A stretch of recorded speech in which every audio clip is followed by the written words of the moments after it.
Good morning all of you. Saraswati group of education की तरफ से आपका हार्दिक स्वागत करता हूं। अब हम दूसरे चरण की ओर बढ़ने जा रहे हैं। पहले चरण में हमने देखा था कवि और काव्य दोनों का परिचय। दूसरे चरण में हमें बात करनी है जो हमें काव्य समझने से पहले, कविता समझने से पहले जरूरत रहेगी, और वो है उनके शब्दार्थ। शब्दार्थ देखिए, बहुत ही छोटा। ये वीडियो देखकर आपको गृह कार्य मतलब कि होमवर्क करना है। सभी शब्दार्थ आप 2 बार लिखेंगे, पहले से कह देता हूँ क्योंकि मैं बाद में भूल गया तो फिर कोई दिक्कत ना रहे, इसलिए। तो पहले आता है नाविक।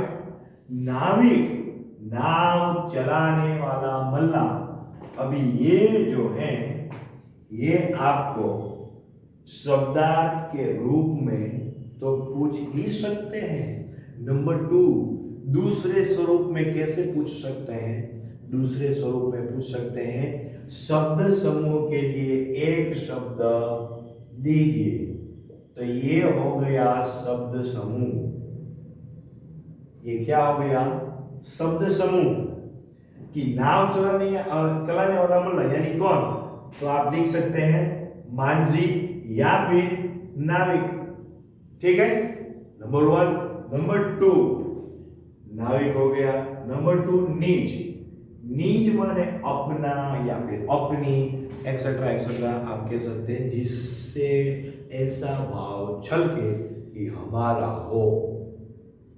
गुजराती में भी नीज ही शब्द शामिल है शब्द भंडोल में, और उसे भी अपना कहा जाता है, आपणो। गुजराती में नीज, आपणो। आगे ये शब्द यदि आप हिंदी साहित्य को पढ़ते हैं कभी कभी, मुझे मालूम है आप मेरे विद्यार्थी, आप गुजराती साहित्य नहीं पढ़ते, हिंदी साहित्य कहाँ पढ़ते होंगे, लेकिन अब आपको देखकर मैं खुश हूं कि आप धीरे धीरे धीरे रुचि लेने लगे हैं गुजराती साहित्य में। तो मुझे आशा है कि आप इसी प्रकार से हिंदी साहित्य में भी रुचि ले लेंगे ये वर्ष समाप्त होते होते तक, और फिर मैं सफल हो जाऊंगा कि मैंने आपको बढ़िया सा ठीक ठीक पढ़ाया है।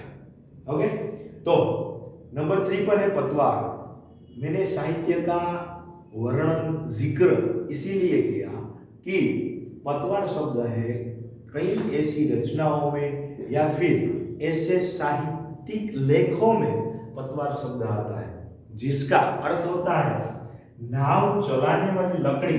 नंबर 2 शब्द समूह के लिए एक शब्द दीजिए, ये भी आ सकता है। नाव चलाने वाली जो लकड़ी होती है उसे क्या, देखिए लकड़ी के बारे में कहा है, लड़की के बारे में नहीं कहा है। लड़की नाव चलाती है वो ठीक है, लेकिन उसे हम पतवार नहीं कह सकते। हाँ, लकड़ी की बात की है, लाकड़ी लाकड़ी। हाँ, गुजराती में कही तो नाव चलाने वाली लकड़ी जिसे कहेंगे पतवार या फिर चप्पू। अभी चप्पू माने आप उसे छुरी मत समझ लीजिएगा। चप्पू माने यहाँ पे दीर्घ है, ह्रस्व नहीं है। चप्पू, चप्पू माने नाव चलाने वाली लकड़ी या फिर पतवार। नंबर 4 ज्वार।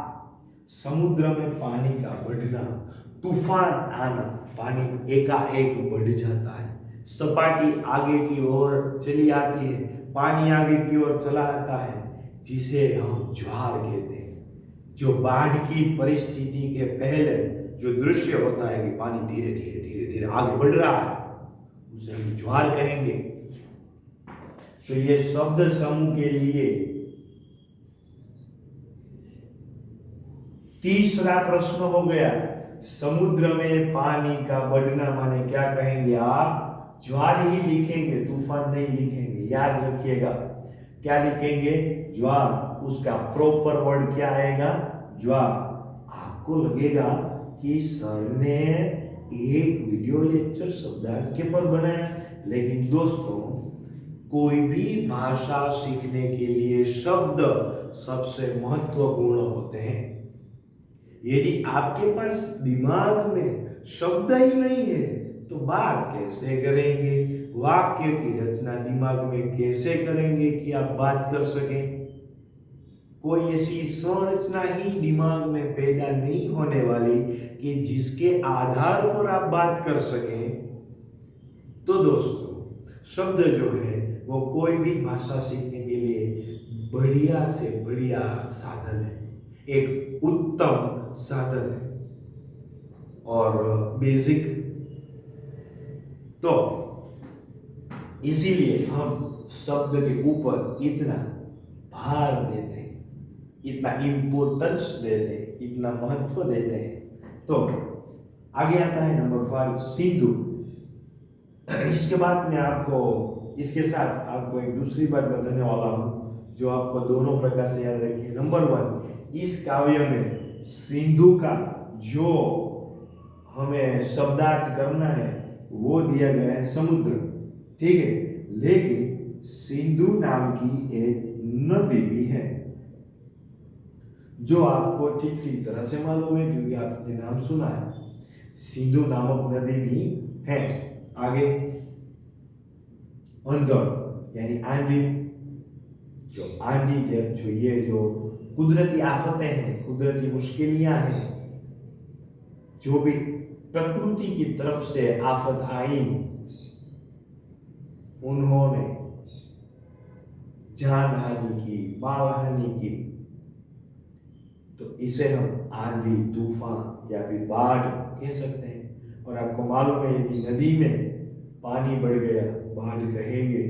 यदि पवन का जोर इतना बढ़ गया, तूफान कहेंगे। यदि बारिश भी हो रही है और ऐसा पवन भी आ रहा है कि उसमें व्यक्ति जीवित नहीं रह सकता या फिर उसके बीच नहीं रह सकता, उसे अपना रक्षण करने के लिए घर के सिवा कहीं नहीं जाना है, यदि वो रास्ते पर निकला तो जान हानि हो सकती है, ऐसी परिस्थिति आंधी कहेंगे। आगे असीम, जो सीमाहीन है उसे असीम कहेंगे। ये गुजराती में भी इस्तेमाल होने वाला शब्द है और हिंदी में भी। जिसकी कोई सीमा ही नहीं उसे असीम कहते हैं। अपने बच्चों के लिए माता पिता का प्रेम असीम है, उसकी कोई सीमा नहीं। माता पिता ने उसकी जो सीमा है वो निर्धारित नहीं की है, उसकी मर्यादा नक्की नहीं की है कि यदि ऐसा हुआ तो फिर मेरा प्रेम खत्म हो जाएगी। फॉर एग्जाम्पल कि आप 16 वर्ष के हुए, माता पिता का प्रेम 16% या फिर 50% आप पूर्ण हो गए। 30 साल के हुए, माता पिता का प्रेम समाप्त। अब आप यंग हो गए हैं, अब आप अपने बलबूते पर खड़े हो गए हैं, अपना घर ले सकते हैं, सब कुछ ले सकते हैं, माता पिता का प्रेम पूर्ण। अब आप आगे निकलिए, माता पिता को छोड़ दीजिए। ऐसा कुछ है नहीं है। माता पिता का प्रेम अपने संतानों के लिए असीम है, उसकी कोई सीमा नहीं। यदि मैं 60 साल का हो जाऊं, आप 60 साल के हो जाए और आपके माता पिता 90 साल के हो, 80-90 साल के हो, फिर भी उनका प्रेम आपके लिए ऐसा ही रहेगा जैसा बचपन में था, तो ये होता है असीम, ठीक है। जिसका समानार्थी दिया गया है सीमाहीन। हीन शब्द ऐसे सभी शब्दों के पीछे लगा सकते हैं जिसका हमें ये शब्द का अर्थ दर्शाना है कि जिसकी कोई नहीं है जैसा हमें अर्थ दर्शाना हो, तो उसे हीन के पर प्रत्यय से हम दर्शा सकते हैं। अंडरस्टूड। आगे क्षमता। अभी देखिए इसमें ये मैं ये हीन लगा सकता हूं, शक्तिहीन, क्षमताहीन, जिसमें क्षमता नहीं है। देखा, समझ गए कि नहीं। हीन जो है मैं पर प्रत्यय, पर माने कि पीछे लगने वाला प्रत्यय, पीछे लगा है, आगे नहीं, पीछे लगा है, शब्द के पीछे लगा है। इस शब्द के पीछे मैं यह लगा सकता हूं हीन। क्षमताहीन, जिसमें क्षमता नहीं है, ठीक है। तो क्षमता माने, अभी हम अगले शब्दार्थ की ओर बढ़ जाते हैं। क्षमताहीन क्या होगा? जिसमें शक्ति है, जिसमें सामर्थ्य है, उसे कहते हैं क्षमता। आगे स्पंदन यहां उसका अर्थ दिया गया है चेतना या फिर धड़कन। थोड़ा सा विज्ञान की ओर चलते हैं, बायोलॉजी की ओर। जो हमारा हृदय होता है, धक धक धक धक धक धक, इस प्रकार से उसकी गति चलती है। और कहते हैं कि एक स्वस्थ मनुष्य का हृदय 1 मिनट में 70 से 72 बार धड़कता है। इसमें से एक बार की धड़कन, एक धड़कन, सिर्फ एक धड़कन को हम क्या कहेंगे? स्पंदन कहेंगे। क्या कहेंगे? स्पंदन। सिर्फ एक ही बार धड़के उसे कहेंगे स्पंदन। हर एक धबकार को हम स्पंदन कहेंगे। स्पंदन माने धबकारा नहीं, स्पंदन माने धड़कने नहीं, सिर्फ एक धड़कन, इसे कहेंगे स्पंदन। आखिरी अंतिम बल पर अपने सहारे, किसके सहारे? मैं खड़ा हूं अपने पैरों के सहारे, पैरों के बल पर खड़ा हूं। मेरे पैरों में शक्ति है इसलिए मैं खड़ा हूं। मेरे पैरों में यदि शक्ति ना होती तो मैं चेयर पर होता। आप देखते हैं जिसके पैर में कोई भी रोग लागू हुआ है वो व्हील चेयर पर चलते हैं, उसके पैरों में बल नहीं है, तो फिर वो किसके बल पर चलते हैं? व्हील चेयर के बल पर। तो यहाँ व्हील चेयर के सहारे चलते हैं, ऐसा भी मैं कह सकता हूँ। तो ये हो गया समानार्थी शब्द, बल पर यानी सहारे। ठीक है, ये सब आपको शब्दार्थ फिर से कह देता हूँ। शुरुआत में भी कहा था HW में 2 times, how many? 2 times you have to write this in your homework. So guys, students, आशा करता हूँ कि आपको ये शब्दार्थ और इसके पीछे का थोड़ा जो व्याकरण हमें जरूरी है आपको समझ आया होगा। फिर से वीडियो रिवाइज करके आप रिवीजन भी कर सकते हैं। तीसरे चरण में हम मिलेंगे काव्य के साथ और इस कविता को पूर्ण करेंगे। ठीक है, तब तक के लिए ऑल द बेस्ट।